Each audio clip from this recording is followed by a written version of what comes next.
ఉద్యోగం కోసం చూస్తున్నారా? ఓం శక్తి ప్రైవేట్ లిమిటెడ్ కంపెనీలో మార్కెటింగ్ జాబ్స్ 20,000 నుంచి 30,000 వరకు జీతం ఉంటుంది. సంప్రదించండి.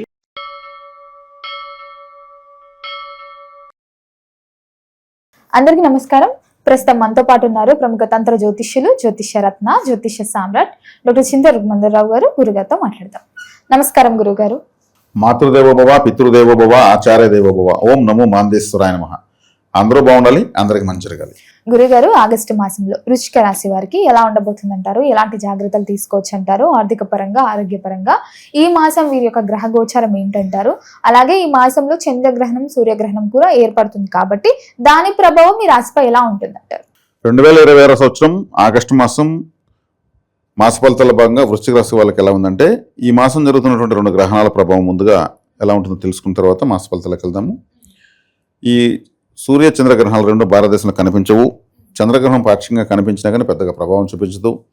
విదేశాల్లో ఉన్నటువంటి వృశ్చిక రాశి వాళ్ళకి ఇది 100% పనిచేస్తుంది. అందులో కూడా వీళ్ళకు సూర్యగ్రహణం చాలా మంచిది, చంద్రగ్రహణం కాస్త దోషాన్ని ఇస్తుంది. దశమ కేంద్రంలో సూర్యగ్రహణం మంచిదే. అదేవిధంగా 4వ ఇంట్లో వస్తున్నటువంటి చంద్రగ్రహణం కాస్త అసౌకర్యం. కాబట్టి ఈ సూర్యచంద్ర గ్రహణాలు ఉన్న సమయంలో వీళ్ళు కానీ మంత్ర సాధన చేసుకుంటే, ఏదైనా తీవ్ర దేవతారాధన చేసుకుంటే మంచి ఫలితాన్ని పొందుతారు. ఈ చంద్రగ్రహణానికి వీళ్ళు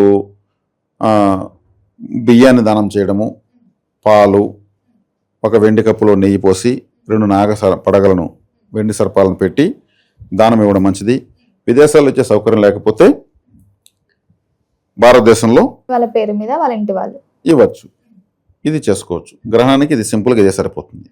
తర్వాత వీళ్ళకు రాశ్యాధిపతి అయినటువంటి కుజుడు అష్టమ స్థానంలో ఉన్నాడు. అదేవిధంగా పంచమ స్థానంలో శని వక్రంలో ఉన్నాడు. 4వ ఇంట్లో రాహు ఉన్నాడు. 10వ ఇంట్లో కేతు ఉన్నాడు. రవిగ్రహము 10వ ఇంట్లో ఉంది. 9వ స్థానంలో గురువు, బుధుడు ఉన్నారు. లాభస్థానంలో శుక్రుడు ఉన్నాడు. ఇలా గ్రహాలు ఒక విధంగా పొజిషన్లో ఉన్నాయని చెప్పచ్చు. 9వ స్థానంలో గురువు, బుధుడు ఉండడం చాలా మంచిది. 10వ ఇంట్లో దిగ్బలాన్ని పొందినటువంటి రవి ఉండడం మంచిది.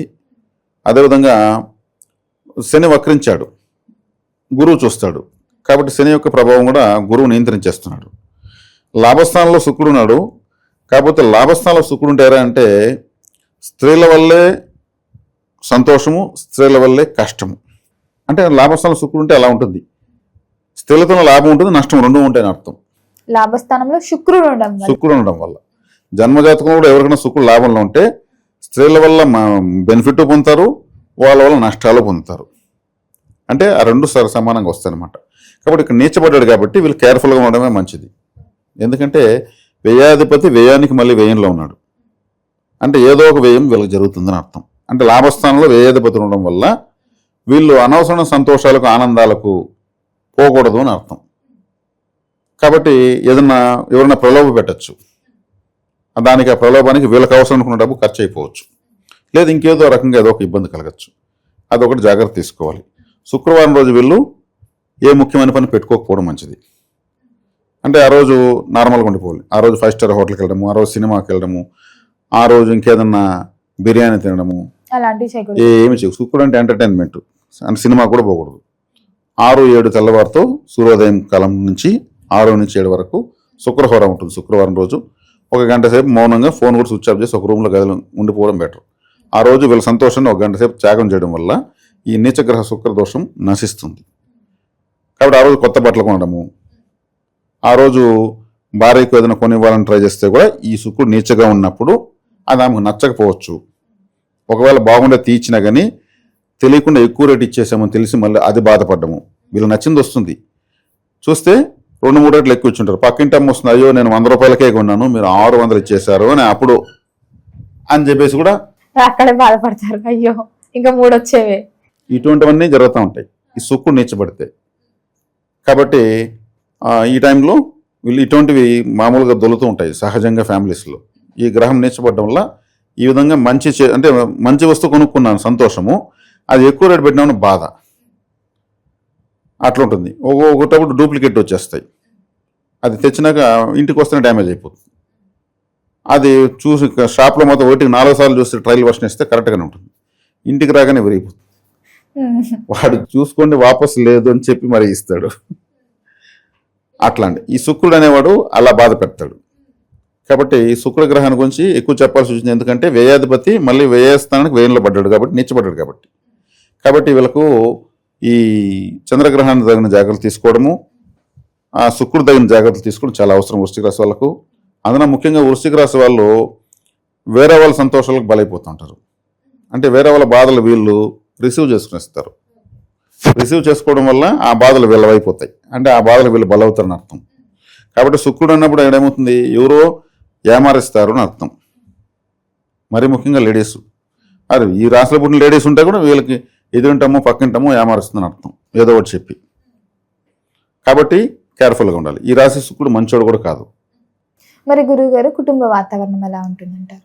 కుటుంబ వాతావరణం మిగతా ఈ శుక్రకారకత్వాలతో మిగతా కుటుంబ వాతావరణం బాగానే ఉంటుంది. ద్వితీయాధిపతి భాగ్యంలో వచ్చేసి బట్టి రాశిని చూడడము, బాధకాది అష్టమాధిపతి కూడా వచ్చి గురువుతో కలవడము, అష్టమాధిపతి వచ్చి భాగ్యంలో ఉన్నా కానీ అక్కడ ఉచ్చస్థ గ్రహంతో కలవడం వల్ల అష్టమాధిపతి దోషం నశిస్తుంది. అంటే దోషం కూడా నశించిపోతుంది ఉచ్చస్థ గ్రహంతో కలిసినప్పుడు. కాబట్టి వీళ్ళకు కుటుంబ వాతావరణం బాగా ఉంటుంది. ఎటొచ్చి ఇతరులతో జాగ్రత్తగా ఉండడం బెటరు. ఎవరైనా గురుగారు ఈ మాసంలో పెట్టుబడులు పెడదాము, కొత్తగా వ్యాపారం స్టార్ట్ చేద్దాం అనుకుంటారు కదా, చెయ్యొచ్చు అంటారా? చేయొచ్చు, కానీ గ్రహణ ప్రభావం ఉంటుంది కాబట్టి దానికి విదేశాల్లో ఉన్న వాళ్ళు ముఖ్యంగా చేసుకోవాలి. భారతదేశంలో ఉన్న వాళ్ళకైతే ఏమీ అవసరం లేదు. చేయొచ్చు, బాగా పెట్టుబడులను కూడా బాగా రాణిస్తాయి. ఒక జాగ్రత్త ఏంటంటారు వృశ్చిక రాశి వారికి? వృశ్చిక రాశి వాళ్ళ జాగ్రత్త అంటే మొదటి సమస్య స్థిరత సమస్య, రెండో సమస్య స్త్రీలత సమస్య, మూడో సమస్య స్త్రీలతో సమస్య. ఈ 3 సమస్యలు వీళ్ళు కేర్ఫుల్గా ఉంటే సరిపోతుంది. గురుగారు మరి ఎవరికన్నా విదేశాలు వెళ్ళాలి, విదేశ ప్రయత్నాలు చేస్తుంటారు కదా, విదేశీ యోగం ఉందంటారా? ఇప్పుడు విదేశాలు అంటేనే ఆ రాశికి 12వ స్థానము. 12వ స్థానానికి అధిపతి శుక్రుడే. శుక్రుడు మళ్ళీ దానికి 12వ స్థానంలో నీచబడ్డాడు. ఈ వీసాలు, పాస్పోర్ట్లు మంచిగా ఏర్పాటు చేసినప్పుడు నకిలీ పాస్పోర్ట్లు ఇవన్నీ ఇప్పుడు తయారయ్యేందుకు అవకాశం ఉంటుంది. దానికి సంబంధించిన గ్రహమే నీచలో ఉంది. వెళ్ళకపోవడమే మంచిది. ఇక్కడ ఎవరైనా లేడీ బ్రోకర్ ఎంటర్ అవుతారు. ఇక్కడ కూడా లేడీ బ్రోకర్ ఎంటర్ అవుతారు. మేము ఇప్పటికి 500 మందిని పంపించాము, ఒక్కరికి ఫెయిల్యూర్ కాలేదు, సూపర్గా ఉంటుంది, డూపర్గా ఉంటుందని ఆమె చెప్పడము, ఇట్లన్నీ జరుగుతుంటాయి. అదే బెనిఫిట్ చేయడానికి వస్తుంది, నష్టము చేస్తుంది. శుక్రుడు లాభంలో ఉన్నాడు కదా, కాబట్టి ఇప్పుడు పాస్పోర్ట్ విదేశాలు అంటే కూడా ఇక్కడ శుక్రుడే దానికి ఇన్ఛార్జ్. మరి గురువు గారు వృశ్చిక రాశి వారి యొక్క స్వభావం ఎలా ఉంటుందంటారు? వృశ్చిక రాశి వీళ్ళు ఎట్లా అంటే బాధాకరమైన వీళ్ళు మొండి, జనరల్గానే మొండి. వీళ్ళు లోతుగా ఆలోచిస్తారు. వీళ్ళు ఆలోచన లోతుగా ఇంకా ఎవరు ఏ రాశి వాళ్ళు ప్రపంచం ఆలోచించరు. రీసెర్చ్గా ఆలోచిస్తారు, పరిశోధనాత్మకంగా ఆలోచిస్తారు. ఇప్పుడు జ్యోతిష్యం రావాలంటే వృశ్చిక రాశి బలం ఉంటే తప్పితే జ్యోతిష్యం రాదు. ఆసక్తి వేరు, జ్యోతిష్యం అనర్గళంగా రావడం వేరు. అనర్గళంగా వచ్చిందంటే అనర్గళంగా వీళ్ళు పరిశీలించారు. నేను లోతులకు వెళ్ళారు జ్యోతిష్యంలో అర్థం. అంటే వాళ్ళు వృశ్చిక రాశిలో పుట్టకపోవచ్చు, ఏ లగ్నంలో పుట్టచ్చు, కానీ వృశ్చిక రాశి ప్రభావం ఉండాలన్నా నేను. ఆ ప్రభావం ఉంటే ఒక జ్యోతిష్ శాస్త్రవేత్త కావాలన్నా, ఒక అంతరిక్ష శాస్త్రవేత్త కావాలన్నా, ఒక భూగర్భ శాస్త్రవేత్త కావాలన్నా, ఒక వృక్ష పరిశోధకుడు కావాలన్నా, ఒక అగ్రికల్చర్ సైంటిస్ట్ కావాలన్నా, అసలు ఏ సైంటిస్ట్ ఏ విధమైన రీసెర్చర్ కావాలన్నా, నాసా సైంటిస్ట్ కావాలంటే కూడా వృశ్చిక రాశి ప్రభావం కావాల్సింది. అంటే పరిశోధన అనేటువంటిది వృశ్చిక రాశి. కాబట్టి ఇటువంటి స్వభావాలు, ఇటువంటి టాలెంట్ కలిగి ఉంటారు వీళ్ళు. ఈ పరిశోధనలు ఇటా వాటిలో వెళ్ళి ఇతర సంతోషాలను పూర్తిగా కోల్పోతారు. ఇంకా దాని మీదే ఉంటది కాన్సన్ట్రేషన్ అంతా. లైఫ్లో ఈ మిగిలిన సంతోషాలు మొత్తం వీళ్ళు అనుభవించలేకపోతారు. అంటే police department, CBI, army, doctors, ఇటువంటి వాళ్ళంతా ఇందులోకి వస్తారు. బోరు బావులు వేస్తారు, రిగ్గు బండ్లు, బోరు బండ్లు పాతాళంలోకి, ఇటువంటివన్నీ కూడా ఇందులోకి సంబంధించిన వాళ్ళే. మరి గురుగారు ఈ మాసంలో వీరు ఏ దైవ నామస్మరణ చేస్తే బాగుంటుందంటారు? ఎలాంటి రెమెడీస్ చేసుకుంటే ఇంకా కలిసి వస్తుందంటారు ఈ మాసంలో? ఈ మాసం వీళ్ళు చేసుకోవాల్సినటువంటి ముఖ్యమైన పరిహారము, గురువు బాగా ఉన్నాడు లగ్నాన్ని చూస్తాడు కాబట్టి చక్కగా వీళ్ళు సుబ్రహ్మణ్య ఆరాధన చేయాలి. సుబ్రహ్మణ్య ఆరాధన ఎందుకు చేయాలంటే ఈ రాశ్యాధిపతి అష్టమంలోకి వెళ్ళాడు. ఈ రాశ్యాధిపతి అష్టమంలోకి వెళ్ళడం వల్ల, దుస్థానంలో ఉండడం వల్ల వీళ్ళు సొంత ఊర్లో ఏమీ ప్రయోగాలు చేయకుండా, సొంత ఊర్లో ఎక్కువగా డీలింగ్స్ పెట్టుకోకుండా ఉండడం మంచిది.